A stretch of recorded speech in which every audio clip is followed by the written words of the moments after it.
He's coming to us. So that's what we use.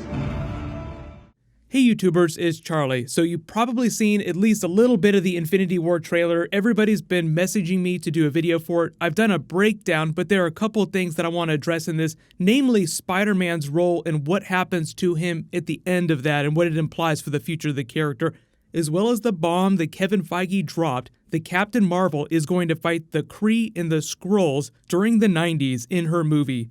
So if you're new to the channel, I do comic book stuff every week. Be sure to subscribe to get everything.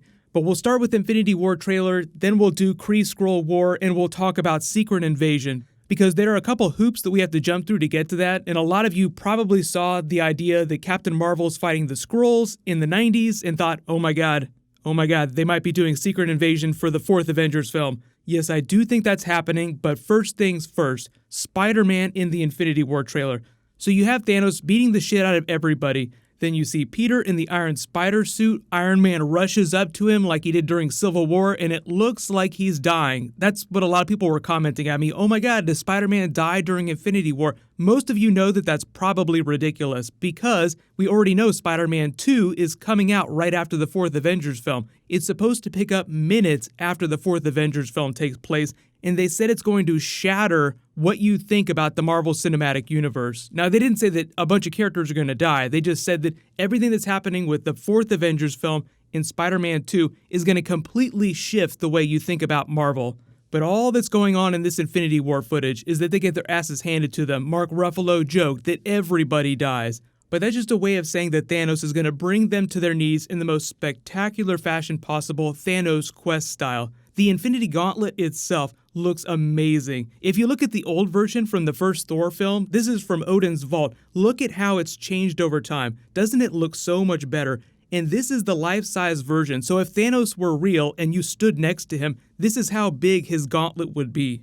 But while they were dropping all these Infinity War bombs, they revealed that Captain Marvel will not fight alongside the Avengers during Infinity War. So like, she's not going to have her Captain Marvel outfit on, she's not going to blast the shit out of Thanos, because she's supposed to be one of the most powerful new characters they've ever introduced, so why wouldn't she help them out? They did not say why, but they did say that in the Captain Marvel movie, which is going to be released between the 2 Avengers films, so you get Infinity War, Captain Marvel, then the 4th Avengers film is going to happen. It's going to take place in the 90s. It's going to deal with her origin story, and based on the concept footage they showed off earlier in the year and the stuff they showed off at Comic-Con, they're going to be doing a version of the Kree-Skrull War.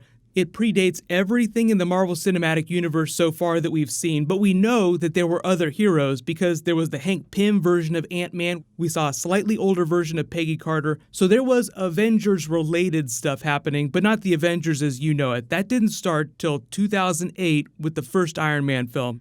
The concept footage showed her in her costume. It'll probably look a little bit different when it hits the screen. Concept art isn't always 100% accurate, but it'll be pretty close to this. She's fighting the Kree here, then they showed off concept art of Skrulls, but what that implies is that they're going to do a version of the Kree-Skrull War, and her origin story will be tied up in that.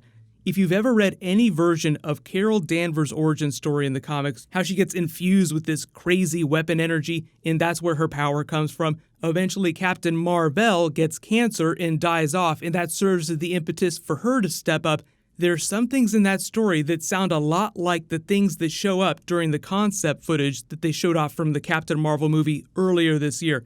They showed a bunch of Kree stuff, they showed a bunch of Air Force stuff, and they showed her fighting this giant robot, just basically doing things that were worthy of her power levels.